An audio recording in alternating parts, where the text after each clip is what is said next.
It Look at is us. night, and we were on time to the second. Bedole. Isn't that brilliant? I tell you. I am. You know. It's so funny what I'm doing. Right now, it's very second. What are you doing right now? I guess. Okay, hold on a second here. Uh, Good evening, gentlemen. Corey Moore says. Good evening, Corey. hello, Hello, Corey. me very handsome friends, Lana. Hello, Lana. Good Sunday evening, everyone. Is it still football season? Sunday football night? That was a big. Well, I never watched football. It was a big thing, right? it was Sunday night football. Sunday night football, maybe. I don't know. Um, I know there's a hockey game starting in half an hour.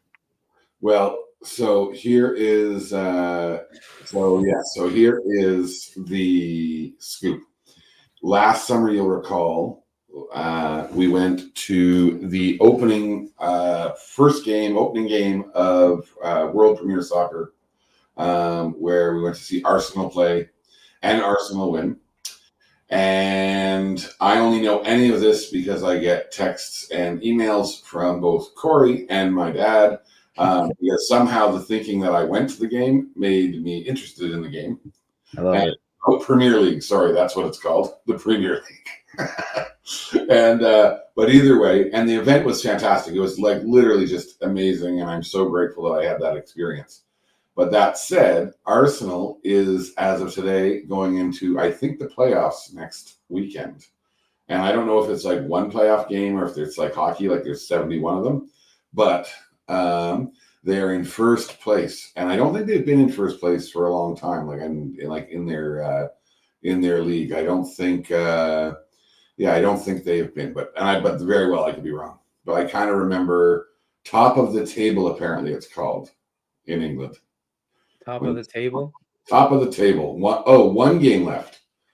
Oh, so they're not. Oh, Deadly. so one game left. But that means, and then there's championships, Corey, or that's just it. Like, like they're in playoffs right now. I don't follow soccer either. neither do I. 86 minutes. Not sure what that means, but no playoffs. Okay, so Wins, I assume. if they win next Saturday, Corey, they actually have won the entire season. And that season, so that was August. We were there for the opening game, and it is now May. And these lads have been playing every Saturday, and I think every other Wednesday since then. Like That's an intense season, man. Jeez. And it's an intense sport too. Like it is. Yeah. Oh, they run nonstop. Yeah. They're in crazy shape, man. Soccer players or football players, sorry, they're in crazy shape. Yeah, totally, without a doubt. But yeah, and I see Lana. Hi, Lana. Nice to see you as well. And yes, it is. Yeah. And Lana being here reminds me that it is Mother's Day today. Yes. Happy Mother's Day, everyone. Were you not? You didn't answer my text. You didn't answer my text when I asked if you were nice to your mama today. Oh, I thought it was yeah. Oh, did you? I got her basket and earrings. Oh my goodness! Oh, you did. Look at that. Yeah. I didn't get to see her yet though. She's still at a ballet. Her and my brother went to my brother's girlfriend's ballet today, her dance recital. Oh, okay. They've been there all day, so a whole see her, but her gift is at home. A whole day of a dance recital? I guess it was like they go like all of them, like ballet, jazz, like hip hop, whatever. Oh wow! So they sat through all of it. I don't know if she's doing all of them. Maybe she is. Or maybe like she's doing the last one at the end of the day. Yeah, the closing. That's a lot of day. Yeah. And that's a loving mother who will go with her son for a whole day of a dance recital of another child. Yeah. Yeah. That's a lovely partner who will go and sit through all that. That is. Shout out to both of them. Totally. Heroes. Yeah. Are 17-year-olds partners or are they boyfriends or girlfriends? It's the same thing, isn't it? Yeah. I don't know. I think so. It's not the same thing? I don't think so. So I think partners need to be reserved in those times when there's like a long-term commitment that's been made of significance. Maybe it's buying a property together, living together, having a pet together, supporting someone like in when they're going to school, like university, like I don't know. I think the word partner is I like the word. I'm not opposed to the word at all. But I think that there is I think it needs to be reserved for those times where it's like significant, right? And boyfriends and girlfriends can be good partners with each other, right? Like they can and work in partnership and be in partnership and all of those things. But I think there is a difference. And it's not to dismiss people who are dating, because dating is one thing, right? But I have friends who like they were dating and this fellow was dating someone for like not even 3 or 4 weeks. And they're like, this is my partner. I'm like, no, it's not. It's your girlfriend. Like, That's so funny. I've never heard anyone like mention that before. I just remember saying, where was she born? And he's like, and he looks and he said, he's like, were you born in New Brunswick? And she's like, no, in BC. And I'm like, see, not partners. Oh, that's funny. But see, that's my question. That raises just a question to me. How are you going to date someone you don't even know? Well, yeah, but I feel like not knowing where someone was born is kind of okay. Like I think that's what dating will allow you to do, right? It's you'll be able to date people you don't know. Yeah, like that's how you get to know people, right? So it is, yeah. So dating is the part where you get to know people. You don't get to know people before you date. I think dating, you get to know people. Like you might get to know them before you decide to date them, like a little bit, right? But you're not going to know everything about them. Like you and I have been work partners for 7 years now, and I can't remember your middle name right now. That's fair. I don't know yours. Okay, on the count of 3. 1, 2, 3. Duncan. Jonah. Duncan. Oh, it's like my childhood all over. Thank you for that. But did you say Jonah? Oh, I thought we were guessing. They were like random guesses. I thought you were guessing that my middle name was Duncan. I was like, you see me as a Duncan? I wasn't laughing at the name, no. Oh, I mean, Peter Duncan Hodgson. Yes. And your middle name is not Jonah. Mitchell Ryan. I did know that, actually. Yeah. You say I did know that. Yeah. Yeah. It's funny. Shawnee and I certainly didn't know much about each other before. Okay. And, well, no. I love that. Yes. But that's not fair because they did know stuff. They spent Christmases together and stuff before they started dating. And so they knew each other. But, yes, there's a wonderful love story that maybe one day I'll share with you. And their love story? A little bit of their love story, yeah. That's not a show story. It is a Atlantic tour story. Ooh. Exciting that we are going to be going to in less than a month now. I'm going to say that's coming up. Yeah, so a month from today, we will be maybe in Newfoundland, I think. Mm-hmm. Yeah, what's today? May 12th. Yeah, we're starting in St. John. No. We're starting in. That was the original idea, right? Originally, yeah, we were looking at that a couple weeks ago. So we're doing Corner Brook. So okay. Right. If you don't know, Brendan and I have been working on a project for almost as long as Abed has been alive. No, he's like 3.5. Is he that old, really? Yeah. Okay, you got him after we started the show, right? I got him as soon as I moved into this apartment. Oh, okay. Yeah. When we started the show, you were using your parents' like the same. Yeah. It was like a couple weeks before. Yeah, your studio was the pantry. Yeah. I remember you gave us a tour of the pantry items. Costco pickup. So either way, we've been working on this project for a long time. It was exaggerated, but it's been a while.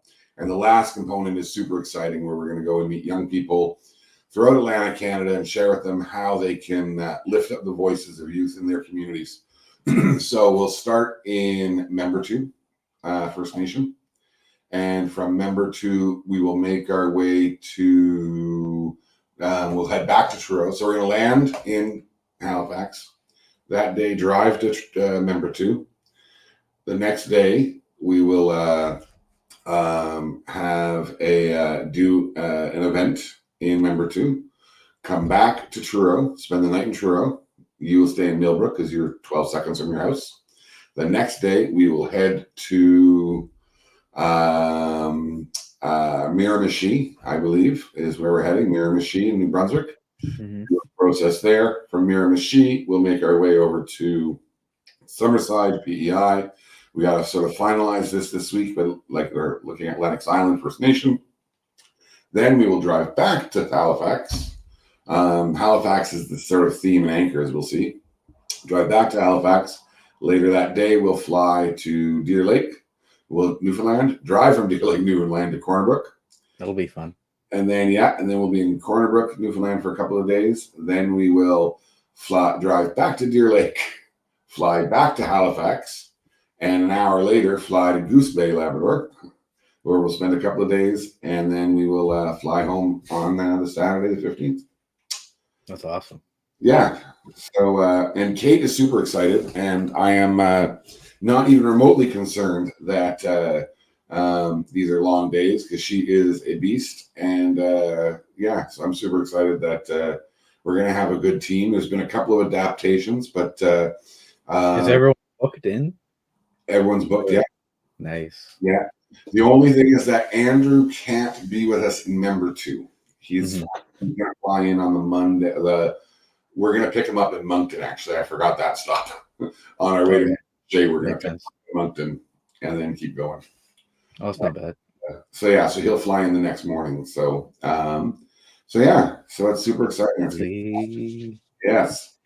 So with that, I want to get back to Mother's Day really quickly because it is a funny little day. Like Mother's Day, Father's Day, they're funny days because the reality is that in the world we live in, there's so many people with complicated and or painful relationships with family, right? And sometimes, and I think all of us, everyone gets annoyed with family members at times. Like it just is what it is. It's life, right? People are still human beings. But I think on these days, it's really sort of emphasizes the challenge when you're either estranged or you've lost someone, and that sort of real dilemma, right? Because it's hard to go. And I was talking with someone this week about that. They like everywhere they were going, they saw this mother stuff everywhere, right? And it really caused a lot of turmoil for them. And I know a number of people who struggle on days like today. And at the end of it, it is difficult, right? And I've always sort of looked at Mother's Day as I've had multiple mothers, right? So there's the woman who gave birth to me, and I think about her regularly and what that experience was that day, right? Having me and then not having me immediately. And so I wonder, and I think about her, right, on days like today. I think about I went into foster care, and from what I'm told, this woman took such good care of me, right, when I was a baby. And I'll never know who that is. I'll never know in my life who that is. But there was that mother who just loved me and loved me and loved me and took care of me. And then I was eventually adopted, right? And there lies in my mother, like who I see as my mom. And so all three of those relationships are either non-existent because they can't exist, and at times it creates challenge, right? But the beauty is that I've had not just those three mothers, but I've had so many women in my life who have not, I don't think intentionally, but served those roles at times as well, right? And I listened to you talk about your godmother, right? And your grandma, right? Like you've also had all of these women in your life who have served those roles. And I think it's kind of cool because we say Happy Mother's Day, but really it can be Happy Auntie's Day. It can be Happy Granny's Day. It can be Happy. Oh, and I did even write it. Oh, Mance is there. Yeah. Hey, Mance. Like So if we've got these difficult and challenging relationships with whether it's Mother's Day or Father's Day, I think if we're able to look and say, okay, well, are there people who are serving that role or have served that role in my life? Maybe for a period of time, maybe a long time, maybe forever, right? Then maybe a piece of it is being able to acknowledge that that's the gift you have, right?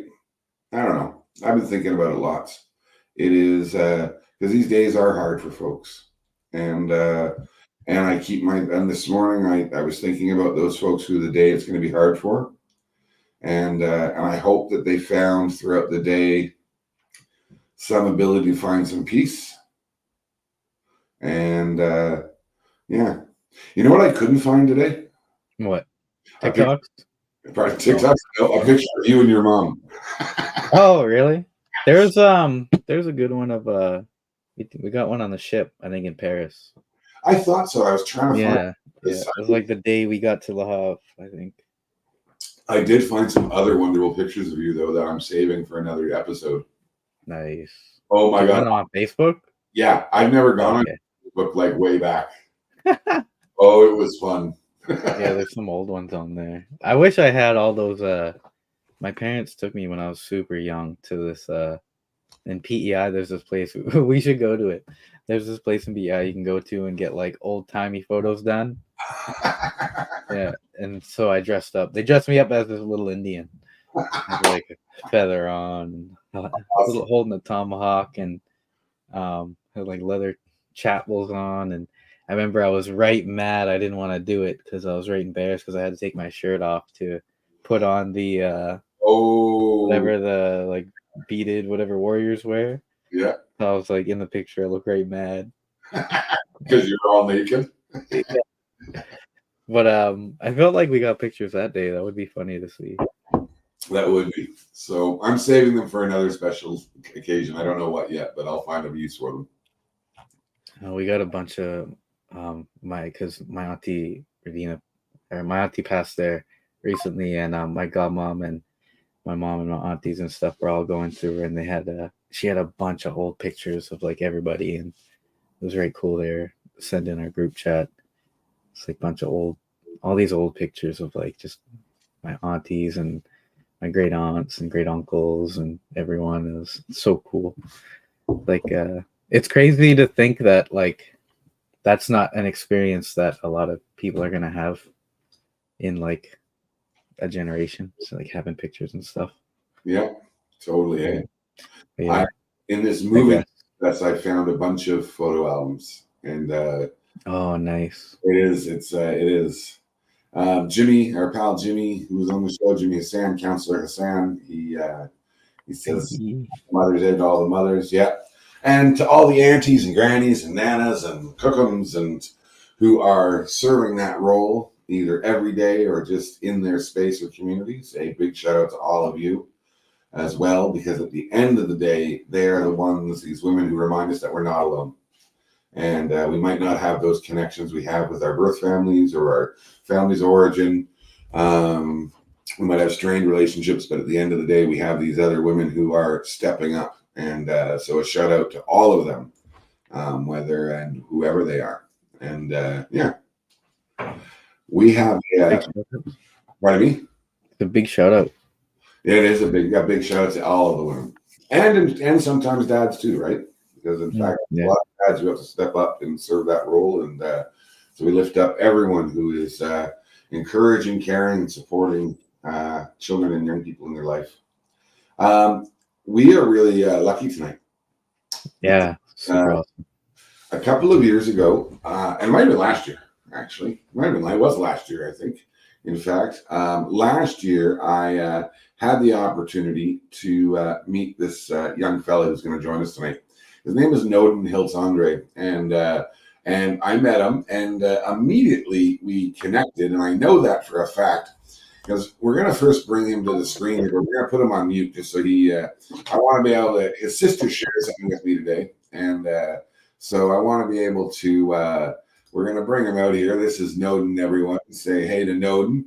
But Nodin and I got to meet each other last year, and so I just want to share with folks how it is that we met. and before tonight. So here we go.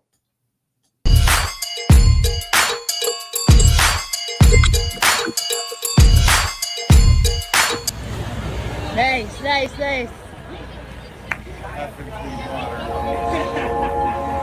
We all want to help one another. It's great that I have a can of this FN clean water. We don't hate. Support indigenous businesses. Support indigenous artists. Support indigenous people.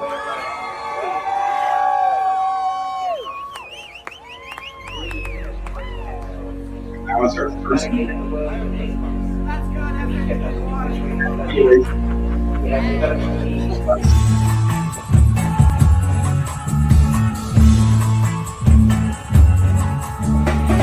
My life is breaking down for days. You walked inside and I'm amazed. You wanna be seen with me and right along be with me. It's getting colder. I can see those eyes tonight without thinking that we're getting older. Before I take you home, let me say, hey, baby, don't you know everything we've ever known, every single moment. I don't care if you are broke, check phone and walk off. You don't care about problems, so much is that I brought up. I got you, make your mind up.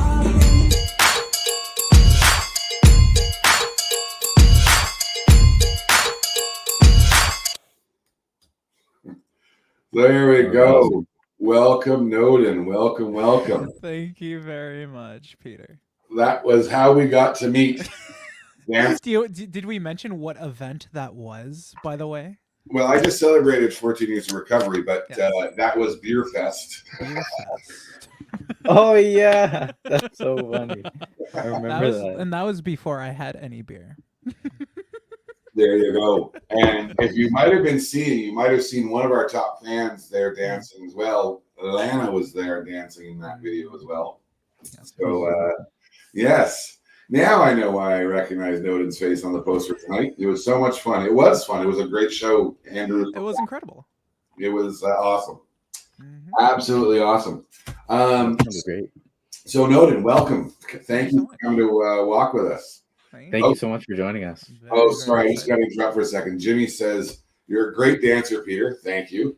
And he's going to invite me to the stage on the 25th of May at the diversity dinner here in town. So there you go. Nice. You're gonna have a 1 minute solo. 1 minute solo. An interpretive dance of diversity in 1 minute. Yeah. I love it. Awesome. Lana says you could have left out me dancing. Never. Okay, so Nodin, Hello. you are a student at Algonquin College, correct? Yeah, I'm studying film and media production. And what sparked that interest? Oh God. Well, so I originally wasn't gonna go to take college very serious, but I had a friend encourage me that say, hey, you should go to this open house. You're very creative, because I have a background in doing music, cartooning, art, painting, and all that stuff. I've always loved it since I was a kid. So I had someone who said, you should do this professionally. And yeah, so I went to the Algonquin College open house, and I looked at all the programs. I was originally going to go into, what was it?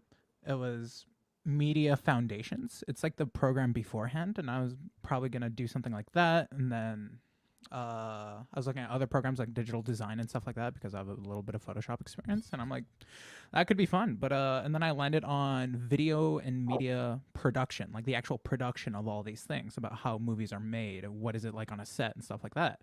And I took their tour, and they said, you have to get into this program initially, you have to make a 1 minute short film.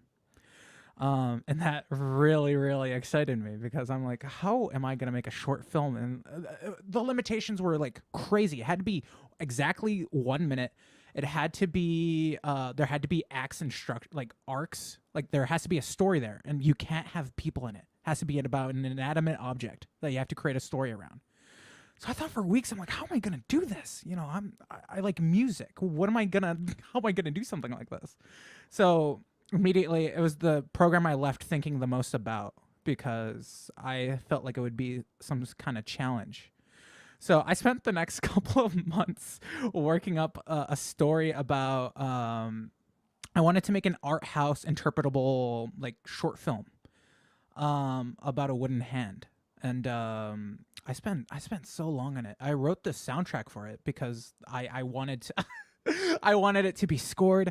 I want it to be, I want it to be all me. So I wrote the music for it. I shot it in my older sister's basement, Natasha. I shot in her basement. It was about a 3-day shoot. I took it home, worked on it, edited it for a couple of weeks, and then I submitted it. I didn't hear back for a very long time. And I think at that time I was kind of sad because I thought it was good. But eventually I heard back a couple months that I actually did get accepted and they loved it. And that's what started it. But what was cool about it is after I submitted it, my friend's like, all right, now apply for all these other programs. So I did my things for like, I try to do my things for digital art, and you have to make posters to show them that you know what you're doing. And I just wasn't interested. After working on like a project for like a couple weeks and writing it and doing all that stuff, nothing else seemed interesting, because what was cool about this film, I storyboarded it. Storyboarding is when you like draw it out before you even film it, and I wrote the score to it. It was all of these skills that I've accumulated my whole life without even like knowing, and it was all leaving it. It was all film, It's all leading to film. Film is an accumulative of every piece of art there is. And it was just something that I can just do. And and yeah, so immediately it won my heart, and I never looked back. It's incredible. Now I consider myself a filmmaker now more than anything. Awesome. That is fantastic. Thank you. And you, in fact, are a filmmaker because you've got one that you've made. We're going to talk about that in a second. Yes. Did you go directly from high school to post-secondary? No. I dropped out of high school in 2019 at 17. Okay. I hated high school. I think most young Indigenous people do. I've never spoke to someone who thrived in that kind of environment because of how kind of different we're brought up. So for me, it was very, very hard. And I eventually, I didn't have it. So there was about a 5-year period from high school to college that I just worked on myself. Okay. Yeah. And so between high school and college? Yeah, between high school and college, about a 5-year mark of just working on myself from 2019 to 2024. That's awesome. there you go. And you had, so this is your first year? You're just Yes. Actually, yeah. So I just entered my second semester. Boy. So your semester started when? Your first semester? First semester was January 8th. Of this year? Yeah, this year. Oh, awesome. Well, that's fantastic. And there's a wonderful partnership between WPBS in Syracuse, New York, and Algonquin College, which seems like a unique little combination because New York and like I could see it if it was like here in Kingston because it's relatively close. But that partnership creates space for students' documentaries to be aired on PBS. That's right. Which is super cool. Like, I don't know. So I don't know how much you know about PBS or even you, Brennan, but I grew up in Windsor. And so we always watched PBS, and that's the Public Broadcasting Network. It would PBS be Kids. Pardon me? PBS Kids. PBS Kids. Shout out We had PBS as Kids. kids. Yeah. Mhm. And Lana says it'd be awesome to see that short. I would love to see that short as well, actually, to be honest. That would be awesome. That would be very cool to see. But PBS was like a real story. Like it had like this old house and all these other programs my folks watched, and so it was a big deal. And then they had the telethon to raise money. Like this was like the arching memory of PBS is every year they do this big telethon. And anyways, so when I saw that this year film was premiered on PBS, like that's a big deal. Like it's kind of like CBC, but not really. It's the closest thing that the States has to CBC. Yeah. And or CBC is the closest thing Canada has to PBS, one or the other. I don't know. But Yeah, I Yeah, figured they were like the same. Yeah, Yeah, what's great about that, it was broadcasted all across North America. And that's, Yeah. that's like the biggest reach I've ever seen for anything. Like, that's Yeah. incredible. Wild. It's amazing. Yeah. And so why don't you give us some background then? So you started this. So this semester's task was create this short documentary, correct? Yes. So from initially, even beforehand, when you first start the program, they're telling you, all right, you do have an opportunity to pitch your documentary like it is, like you're pitching to a broadcast station. So you got to make it interesting. You got to have a lot of prep work done, because there's about 26 people initially in the program, and everyone has the opportunity to pitch if you're good enough, and only about 6 are going to get picked. So already that was gotten me thinking about, oh my god, what am I going to do? It was kind of like the same thing about it was the exact same process of learning that I have to make a short film. It was like, oh my god, I get to make a documentary. What do I get to document? And I knew it had to be indigenous, and I already had kind of a style beforehand, so I knew that I needed to do something like this, because I'll get into that later, but it was just something I had to do. So I knew I wanted to make it about Minwaashin Lodge, the place where my mom is a beautiful manager at, and it's a women's center, right? So I knew, because I've been going there since I was maybe 7. It was a long time ago, so I've been there my whole life. So I knew I wanted to make it about that, but it was too broad, because it could have been about 10,000 different things, and it was only going to be like a 6-minute short for like an hour-long slot. So I really had to narrow it down to the biweekly food bank that they do, and I think that was the best decision I've ever made. I made for a really, really great documentary. But do you want me to talk about actually filming the thing, or do you want a bit more of the backstory of actually getting it? Because so yeah, was, there must have been steps to be able to even get in, even with your mom's connection there, to be able to get into the center, to be able to help tell. And you were looking particularly at the food bank, right? Yes. I knew I wanted to make it about the food bank.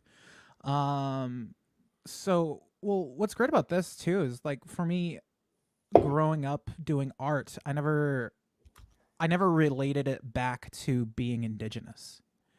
And this was an opportunity for me to make indigenous art, because for me it was very, like, it's very Western the way I do art, like my music to my, like, it's very, like, like, kind of not colonized, but, like,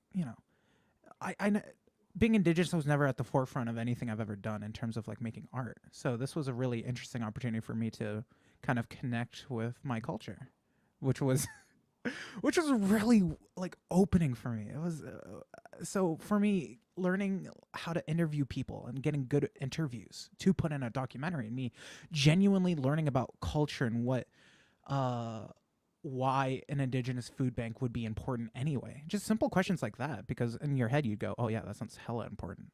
But actually asking the simple questions and learning everyone's thoughts about it, that was amazing. And I learned so much about how people in my position struggle. But what's great about that also is that I learned that, like, indigenous people are pretty synonymous with struggling, but it's always indigenous people helping those who are struggling. So it's kind of this weird, I don't know, kind of paradigm or whatever, but that part was super wicked. Well, that's a wonderful path to be able to walk, because for a lot of folks, right, a lot of younger folks, there is a disconnection that exists between culture, language, land, and themselves. And those, and what we've certainly learned is that it doesn't matter where people grow up, whether it's in community, whether it's in an urban space, that those disconnections are real. And so everyone has their own path to connecting and finding the part of themselves that really drives, I think, a lot of us in how we think, how we feel, how we connect, and how we walk in this world. And so that's fantastic that this gave you that opportunity to be able to open that door. Kristen just tells us that you're so brilliant, you should be proud of your accomplishments. And elders Annie, and Robert are here, and so they say good evening to both of you. Good evening. What a lovely treat. And in fact, I often see Annie's comments after we've done the show, and then she just starts watching it. She's a late. She stays up late. I think, Annie. I think you're a late night owl. I love that. Me too. So, so you have this great opportunity. You build this connection, and so with your first short, that 1 minute short, you talked about storyboarding, and for folks who don't know, basically you draw out what each shot is going to be. You draw it out so that when you're ready to shoot, it's actually way easier to edit. All in theory, but relatively some truth to it. And so this one, how do you, because if you've never interviewed people before. Oh boy. So this was a much, much longer process. So it was about a month of prep work, a couple weeks of recording, about 3 weeks. And then it was about the same time, about 3 weeks or about a month of editing. Because by the time we filmed the whole thing, we had hours of interview and hours of B-roll. And what's great about that is you can make the story about whatever you interviewed. The film really does take the shape of whatever you film. So we filmed a lot. And I'm sure I can make a 20-minute cut out of this footage that I still have, and I want to do something with it eventually. But as it is, it took the form of a 5-minute film about a food bank and the people behind it and why it's important to them, which I'll get into more later. But it took a long time to prep, and instead of storyboarding, because you don't really storyboard documentaries. Like I said, they take the shape of whatever you film and whatever you document. And because these interviews are from people who have a lot of experience and stuff like that, it just takes shape of how you talk to them. So in the program that we're in, we actually get trained how to interview people. That's something that you're trained to do. And it's something that I took a loving to, because I learned that I'm a very social, and I love talking to people anyway. So this was just kind of something that was just like, to learn the tricks to makes it so much more simple. And you're going on a conversation with the intention of telling a story from their end, so that's a completely different process too. And so it took a lot of work to actually get ready and get everything sorted and find a story too, because one of the scariest things about making a documentary is losing the story. It can go anywhere, and then you have to rely on yourself and your own talent, and especially if you're a director, because I had a film crew of about like 2 other people that really helped. Shout out to Jonathan. He was the DP, the director of photography, absolute legend, and audio engineer graduate as well. He's an absolute treat to work with, and we worked on that. And was he in the program as well? He is in the program as well, yes. Yeah, no, absolute legend. Yeah, it took a lot of prep work. So, well, shall we share with folks what that prep work looks like, how it ended? Oh, please do. I would love to. Excellent. We're going to start though with a commercial break, brought to you by FN Clean Water.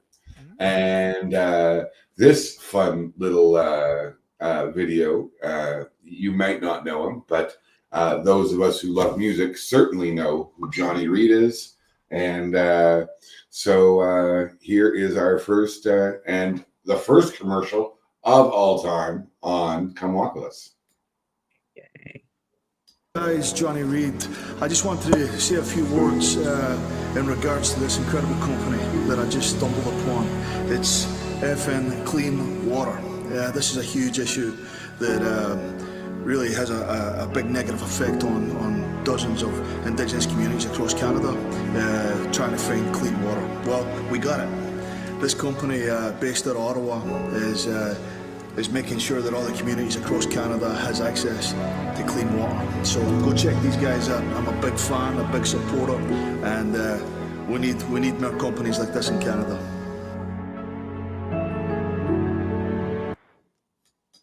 Thank you, Johnny Reed. Was that actually Johnny Reed? That Or was. was that an AI video?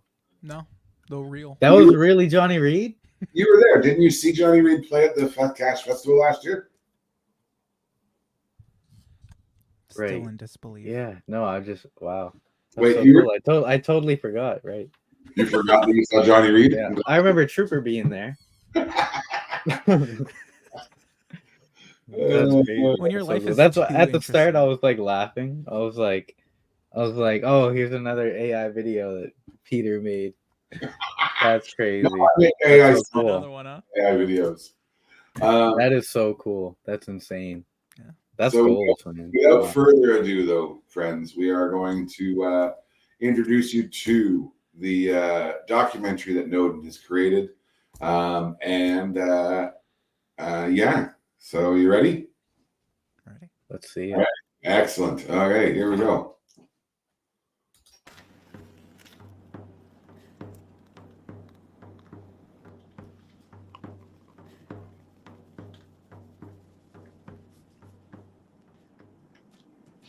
How would you describe Minwaashin to someone who's never heard of it before? Minwaashin provides services to women and their children who are fleeing domestic violence. If they're fleeing domestic violence, our whole service, like we have counseling, we'll refer them to counselors, we'll refer them to court support. We do it all pretty much. I would describe it as like a very comfortable, like homey place. You know, we always try to make it comfortable for clients.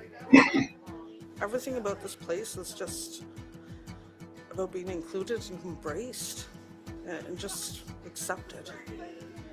This is an amazing place. The food bank, to be able to help people that are in need of food, child services, all the things that they offer, I think is amazing. I look at this as a home away from home. And it's not for me, Minwaashin Lodge, it's for the women. But to know that I can make a difference by being here and helping to do the things that I do, makes me sleep better at night. You know? Why do you personally think it's important to have an Indigenous food bank? Honestly, families struggle with food. It's so hard, like especially with the rise and everything lately. Like affording food, affording gas, affording like anything in the city right now, even just rent. You can't buy the food at the grocery store because it's so expensive. They have to make a choice between a fresh head of lettuce and something that's not so healthy. A high number of our families experience poverty. So, I mean, they're just basically getting by. We have partnered with the food bank for 27 years, and we have been providing food bank every 2 weeks since then. Our food bank has been running since 1994, and we still do it every single week.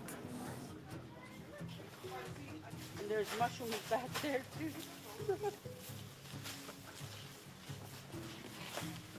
There's one more of this. Do I put it in?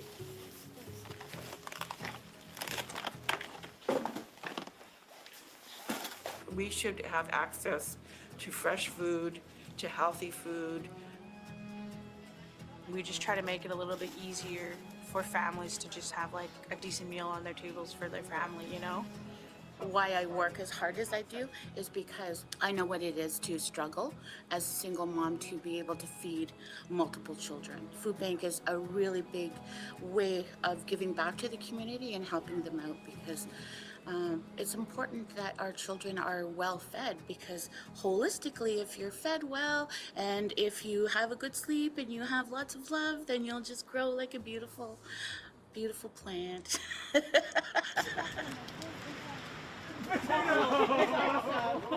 In my heart of hearts, I always wanted to somehow help people, but I never took the steps because I went through addiction for about 3 years, and I was like a tornado. And it was coming time to get a place when I couldn't. I had a meltdown, right? Stress, you know, and I didn't know what I was going to do. I didn't know what was me party on my couch. I just sobbed. And then this came with and Flo hired me without meeting me. And it was divine, it was supernatural, it was creator, it was God, it was the universe. And Butch cried. So once I got off the junk, as I call it, I had to figure out what to do with my life. What did I learn? Because everything happens for a reason. Here I am, 19 months clean. So we're like, what do we do with these? To get this many women with all different backgrounds, all different upbringing, like everything, and they're all aligned. To me, my brain doesn't grasp it. Even though I'm in the midst of it, I'm just, how is this possible? I'm like, this place seems made up. It's not beautiful. I feel embraced, I feel respected. That's just my personal, but I see it given to everybody that walks through the doors, whether you're a staff or a client. It's a place of love. It's a physical building and manifestation of love. Yeah, that's the only way you can describe it. We received one of the grants from Ottawa Food Bank in recognition that we have culturally specific food out to our families. So for the Inuit community, we'd buy a mukta, which is whale, caribou and Arctic char, moose, and sturgeon and salmon and or deer. So it's really neat that we're going to be able to distribute some country foods to our families. That's really exciting. I come here for family programs. Come here for supports and a parenting class. It really helps a lot. Nothing goes waste. And yeah, we love it. The food. Food is life, you know?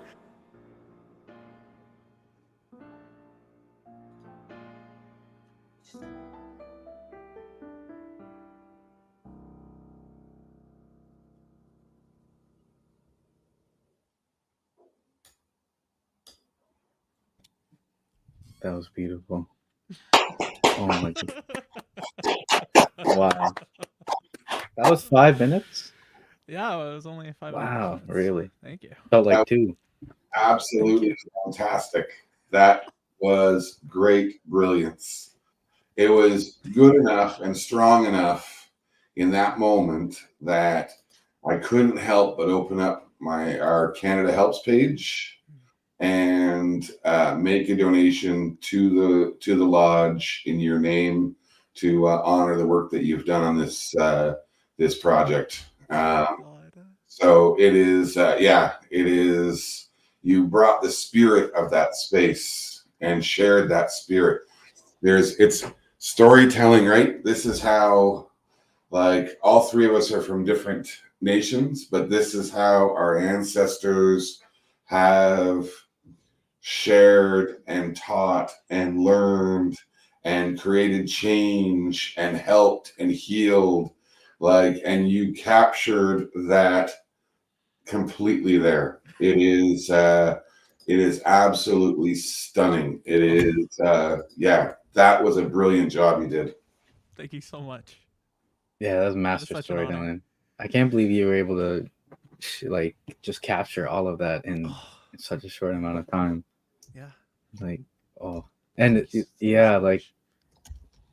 just like the whole, what it is, like, just for what it is, the fact that you were able to like go to this place and find these stories that, you know, were only told in these places, and these voices too that were only heard in these places, and you amplified them to, like, I mean, international scale, right? Like, national, like, and like, that's so insane.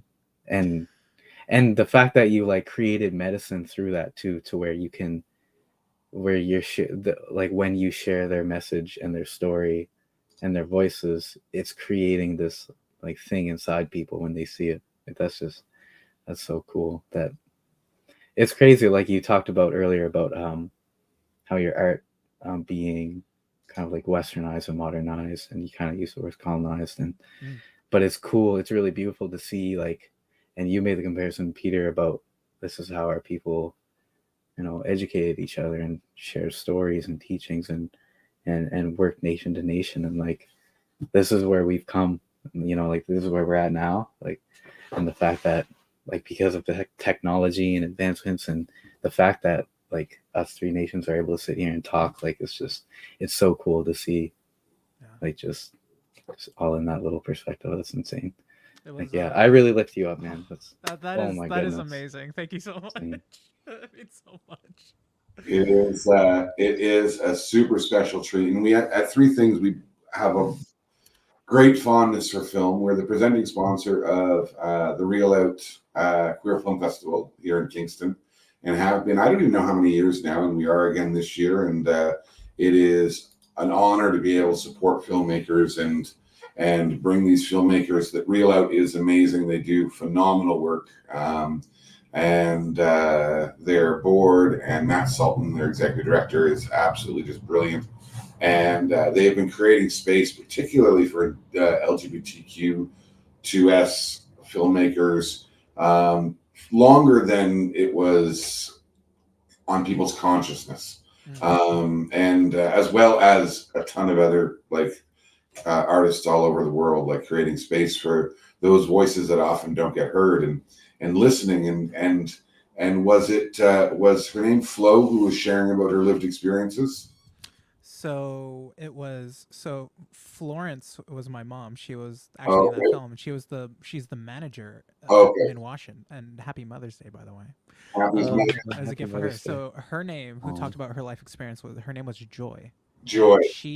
That interview was about 30 minutes long, and it was the most fulfilling talk I've ever had in my life.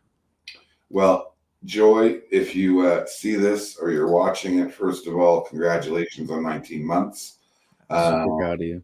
It's one day at a time. Just for today, that's all we have to focus on is today. And the thing is that when people make that choice, right? When people are sick and tired of being sick and tired and are wanting to make a path forward, it is essential that they have people around them. And it's essential that they are supported by people. And whether that's in a church basement at a 12-step meeting, whether it's at counseling, whether it's at ceremony, or whether it's at that lodge and at that food bank, being a helper, because the other part is about being of service, right? And it is the healing, like when you captured her narrative in a respectful and an honorable way. And we've worked in addictions and mental health for many, many years. And I've seen, and I've actually been in documentaries that were not respectful. Like I look back now at my younger life, some of the things I was involved in, like where I would have been the Joy in that story, right? Yeah. And they were not done well. There's one that aired on Global for the better part of 15 years, like on a Sunday afternoon, they needed a filler, so they put this documentary there. And so I saw it more than once in that setting where I just was channel surfing on a Sunday, and I'm like, oh, cringe is a word that's used by young people today. Yeah, of course. That was like cringing, so in your first kick at the can, you were able, and the whole piece was fantastic. And Charlotte, I just want to point out Charlotte's comment here, because I really think it's, where is it here? It is Charlotte Clark. Here we go. It is everything fitted together: music, film, the great feeling and expressions of love, certainly. And from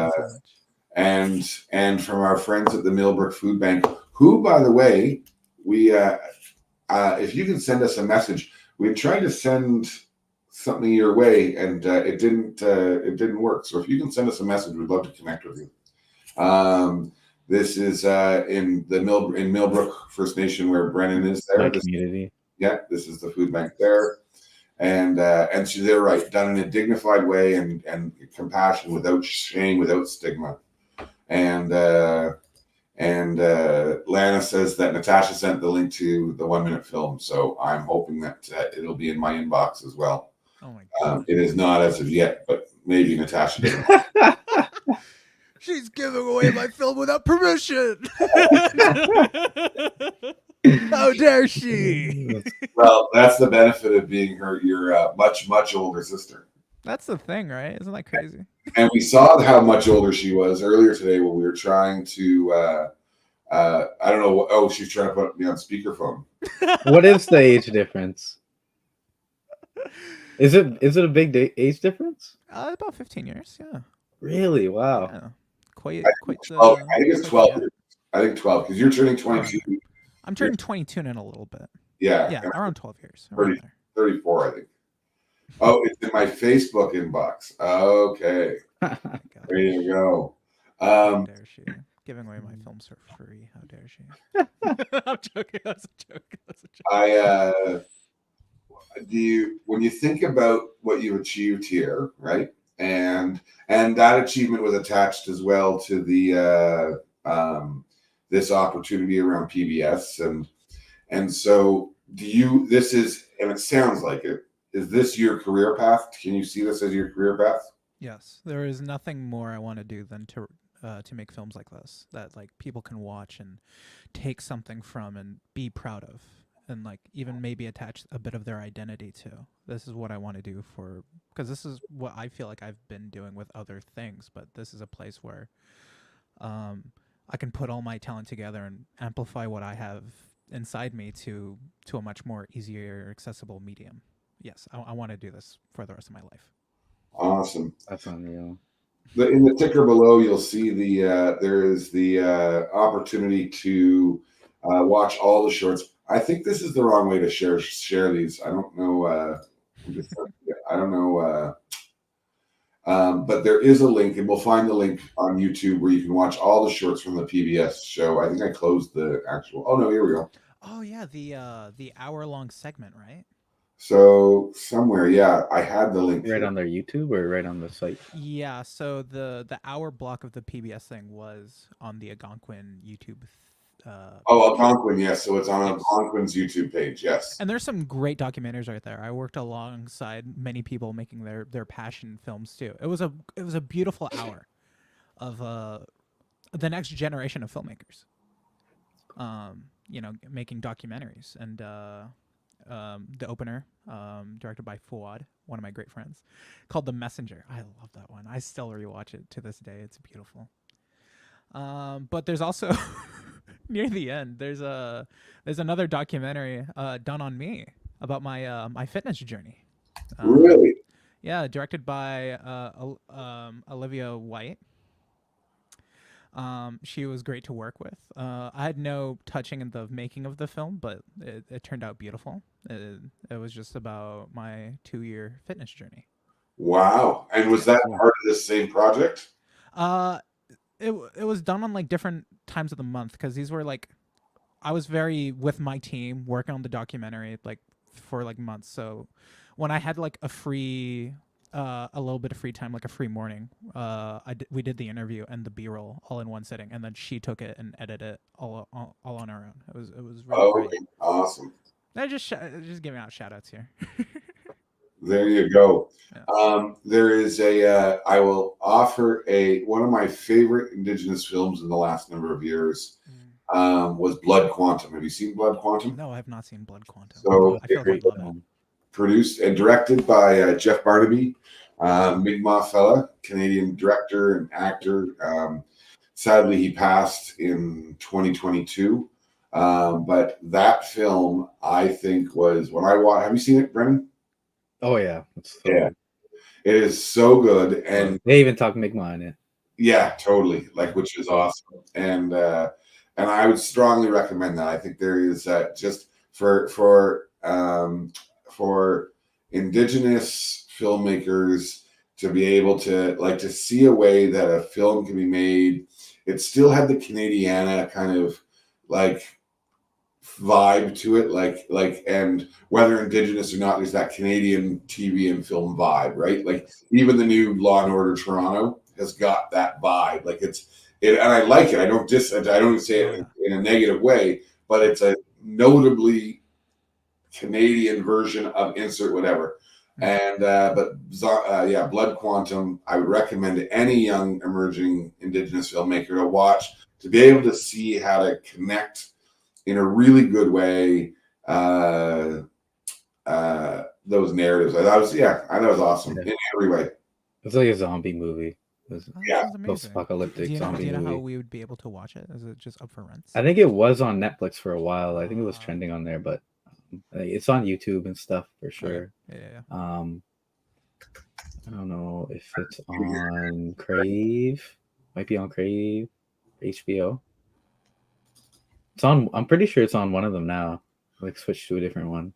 It might even be on Star. Oh, it still might be Netflix. It might still be Netflix. Here, watch. Is it? Let's see here. Yeah, it's still on. Super good movie. Oh wait, remind me. What does that mean? Maybe it's coming. Numbers. Oh yeah, it's not there yet. And it also has Michael Grey Eyes, who's like one of my favorites, and Ella Mahaya Tail Feathers. I just butchered her middle name, Mahaya. Yeah. And you can see the link to Nodin's fitness journey in the link that Natasha put in the comments. And we're going to go with Misco Pisco. Misco Pisco asked, would you make another documentary? Yes, I am going to make more documentaries. Nice. And this is just the start. Are you making any currently? At the moment, I'm trying to get through second semester of college. Oh, So totally fair. everything's in the works right now. I'm just trying to get through school. Then when I'm off of school, that's when I get to make much more beautiful art. But right now, I'm learning everything there is to filmmaking, and it's a really competitive program. But I'm getting through it. I'm putting in all the work I can. Just the other day, I was on a film set for it was like 10 hours. It was a long one where we're learning a lot more equipment. So I'm really up and coming. I mean, this is. I just got to get through school. That's all I got to say about that. Are you? I love that. That's so cool. Are you open to unsolicited uncle advice? Yes, I always look for it too. So please. So stay in school. Oh, of course. Well, you say of course, but I did drop out of high school, so there is maybe this advice should there's out some for me. precedent there. But the beauty of school when it comes to filmmaking is that as each year passes and your skill sets increase, as well as helping determine where your key interests are going to lie. But the other beauty is that the further you go in film school, whether it's at Algonquin and then maybe finishing and going somewhere else, is that it's building the network and connections that will open those doors for you. That school provides you so much more, I think, around the arts, because it opens doors and gives you the chance to have other artists give you feedback, critical feedback. Not that it's critical, but it's so important. And because sometimes what happens, and I just say just from my own experience, we do something really amazing and cool, and then we forget that we're still students, and that whether we're in school or not, right? And Florence wants you to tell us your marks. Stop it, Mom! You're embarrassing me. Drum roll. A's, baby, let's go. Oh, what? Deadly. I'm doing good. That's unreal. Yeah. Good for you. I saw that she texted that we are. So I was avoiding talking about this because it's actually under production. But yeah, we are actually. I said I'm not working on a documentary. I said I'm working on another film. But we are actually making a documentary about intergenerational trauma. That's so cool. So that's I don't know how much I'm allowed to talk about it because it's still in the works, but I'm working on it with Minwaashin Lodge. It's going to be like initially that deal of I make them a documentary for me and I make them a documentary for them. That was our initial pitch, but I really got caught up on the food bank documentary. That was a long production. So we're still in the works on that one too, the second one. The part 2, if you will. Well, excellent.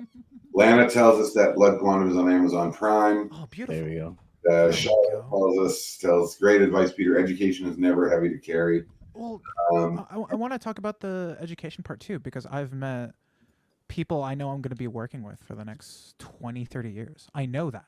Like, I just, like, the amount of connections I've made. And with feedback too, this documentary had so many rough cuts. It had about 5, and 3 days before the premiere, I scrapped the whole thing. I didn't like how the story flowed. It was 9 minutes of just talking, and I knew that if I recut it in the way I wanted to do it, I knew I could just get just the bare minimum of like story and information and heart, because it was too much information for the first couple. So with only 3 days to edit, I crammed in 18-hour work days to get it all cut. I barely slept. Even in the premiere, the screening of the film, I didn't sleep that day because I finished the cut that morning at 5 a.m. That's crazy. It was crazy. And I spent so much time on it. And it's not like those weeks of editing beforehand. It was trial and error. I allowed myself to fail over and over and over again. And I would show other classmates and I'd say, how do you feel about this? And it was their feedback that allowed it to allow my lack of experience and talent to kind of help. It's all about knowing that you don't know much about film, but if you ask people who have different experiences or ran into different problems, you're able to make something greater than your ability. And that's the most brilliant part. I'll challenge one part of that sentence. Please. Experience, yes, but talent you certainly have. Because and that's just inherent. Talent is often inherent. Talent doesn't mean you have skills always. But talent, if you anchor whatever it is you're passionate about in the world, if you've got talent in that space and place, you can learn the skills to really tighten it up. And Kimmy D, our dear friend Kimmy D, tells us that there's a film school in Manitoulin Island run by Shirley Chichu. And so she also provides the link. This is a phenomenal program, and it is amazing. And there's the link there. For folks, it is because again, the beauty of filmmaking is that you just keep living and learning and telling those stories, right? That's like, again, as we said earlier, it is, I think, inherent into who we are, and I think it's actually anchored in our DNA. Like, I'm at a meeting and I'll be at the only niche fella at that table, and then someone says, "What do you think?" And then 11 minutes later, I am talking. Because I've told them 7 stories along the way, right? So it is, yeah. So it's my professor from this semester. I heard this the other day. He goes, "Life is just you get born, you die. It's the stories that make it worth living," and that was beautiful for me because it completely legitimize whatever. It makes it legit that like. That's what we're here doing. We're telling stories, even on the show, I have a new favorite podcast, which is oh my goodness, I've already forgotten the name. Oh, the Vinyl Cafe. So, the Violent Cafe? No, the Vinyl Cafe. The Vinyl Cafe. Vinyl Cafe. And it's like, oh, crime drama. No, well, that's the cool thing about this. So This is a so the Vinyl Cafe was a radio show actually for many years, hosted by Stuart McLean. And Stuart McLean, he was on CBC radio for many years. I think the show ran from like 94 to 2015 to, in fact, his passing. And he wrote these stories that are just absolutely fantastic. And over the years, the characters flourished. You got to know them, and his producer at the time, the producer Jess Milton, she's gone back and started this podcast called Backstage at the Vinyl Cafe, and the stories are fantastic, and it's the storytelling, right? Because I like film, but I just like stories. It's the stories that I like, and so it is. And Stuart McLean might be one of the best storytellers of all time. So I would certainly recommend to folks, and again, older folks who are in this watching tonight, you'll remember, I'm sure, the Vinyl Cafe from CBC and at CBC Radio. And this podcast now is fantastic. And I think the reality is that it just reminds me because good storytelling, I can close my eyes and see, right? So with your piece today, Nodin, I didn't even need the visuals because I was the story that you shared in their voices, that was all that was needed, right? And that's how for me, what I really sort of talk about when I think about really good storytelling. And Lana says you have raw talent, which is phenomenal because you're honest and listen to your heart. So we will let the love fest continue for a moment. If anyone has any last words they want to share with Nodin, and if I'm not mistaken, I do believe it's your mama who told you to tell him, or you tell us your marks. Yeah, so it's my mom to tell me. Yeah, very good. Yes, happy Mother's Day. Always good to have, happy Mother's Day. Always good to have mama support. Yes.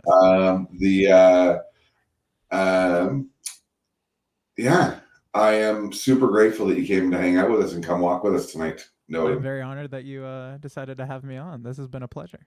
Yeah. I'm very grateful and honored. Thank you. Thank you so much. And for those who don't know, awesomeness certainly flows in that family. For those who haven't caught on yet, Nodin is our very dear friend Natasha's sister, who is in the top awesome lists we have. We've had the privilege to be able to work with her. And funny enough, now I've met two of your family while dancing. Because That's hilarious. I met your sister dancing as well. So your sister and I met. Do you know how your sister and I met? No, you gotta tell the story. So I was at a foam party in a pool in the Dominican Republic. Okay. And I saw your sister and Tyson, Yep. and our group was there, and they were there. And then there was this other group, this other couple from Labrador, and this little sort of indigenous posse came together and partied at this foam party. Whoa. And yeah, that's how we first met. That's incredible. Yeah. Our family loves to dance. If Well, you want to see us from a crowd, we're probably dancing. Awesome. I love that. Awesome. Good energy. Well, my friends, any final thoughts there, Brennan, on anything today? Oh, just super grateful. This is a great show.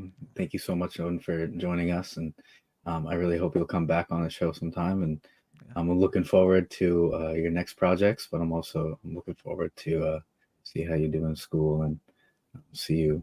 That is so carry yourself through that. Along. Also, I love your hat, by the way. Attack on Titan. It's nice. I noticed that halfway through, and I wasn't sure. It's an anime manga theater, by the way. Yeah. You wouldn't get it. Yeah, it's a weeb thing. Yeah, it's a weeb thing. You wouldn't get it. It's a younger generation. I have a light on me, and I'm like, oh my god, my hair's greasy. What do I got? So it was a bit of a cover job, but my final thing is thank you guys so much to give me a platform and a voice. This has been extremely beautiful, and I've never felt this warm about presenting my art before. And this has been such an encouraging environment, and I'm very excited to work on more stuff. I'm excited to meet people and collaborate with people and tell stories, because that's the forefront of everything I do. I just want to tell stories, and what a lucky time to just step into the scene, have a piece of art that I can show people. I'm like, I know I can make this again and even better for the next time. So I mean, that part's beautiful. You two are absolutely lovely, and I think that's and thank you for everyone in your nice words. I'm genuinely blushing because I'm very easily embarrassed, but I'm charmed easily as well. So you guys have been absolutely amazing. So thank you so much. Well, at the end of the day, the reality is that when people walk in a good way, as a rule of thumb, they're able to bring others with them. And when artists walk in that good way, what it allows for that. It allows for stories to be told. And so Kimmy D says, I have a story needed to be put into a short film documentary. There you go. I bet. Yeah. So there you are. I think that's an invitation to you, by the way, Nodin, just to be clear. I think that's how I would have read that. I read it too. My friends, however you spent your day today, I hope that you had moments that reminded you that you mattered in this world. And I hope that if you were struggling today, because a lot of people are, that you talk to someone, and a friend, a family member, someone you care about, someone who cares about you. We have to make choices in our lives, right? And we choose whether we're going to struggle or whether we're going to persevere. And it feels like it's not a choice when we're struggling. When we're just struggling, it doesn't feel like we have a say in it. But at the end of it, though, I'm learning more and more, the more trips around the sun, is that I do have a choice. Is that I can carry the weight and the hurt and the anchoring of all of this, or I can talk about it. And I can lighten that load. Doesn't mean that we're going to always be cured or healed in the moment, but it means that life is lighter. And so for those struggling today, I hope your day was lighter. And for all of the women out there who have stepped up as mamas, as aunties, as sisters, as cousins, as grannies, just know that your role matters significantly. And even if in your world you didn't hear it from folks in your life, you heard it now, is that you matter in this world, you are important in this world, and you certainly belong. And we are grateful that you're here. And so until next Sunday, my friends, if you haven't yet, make sure you, I was supposed to do this and I never do it and I forget, but be sure to subscribe to our channel, hit that notification bell if you're watching on YouTube so you're updated. You should know we're trying to get, I don't know, we're trying to get 1,000 subscribers on YouTube by the end of the year. We're only getting 1 or 2 a night, but find us on YouTube. And if you enjoy the show, make sure you hit like and click the share button so that others will come and walk with us. See what I'm doing? I'm reading right off the page. I'm so bad. Our media. I'm so proud of you. I'm proud as well. So bad at this stuff. Well, folks, let's. If you liked it, share it. And why doesn't I see there's a whole crew watching tonight? Go over to that YouTube channel and click subscribe, and you'll always be notified when we're here to tell stories. When folks come to walk with us on Sunday nights at 7 o'clock Eastern. Until next week, we will see you soon. And there we go. And sorry, look at this. Mama did make. Hey, your gift's on the counter. Just there you go. Okay.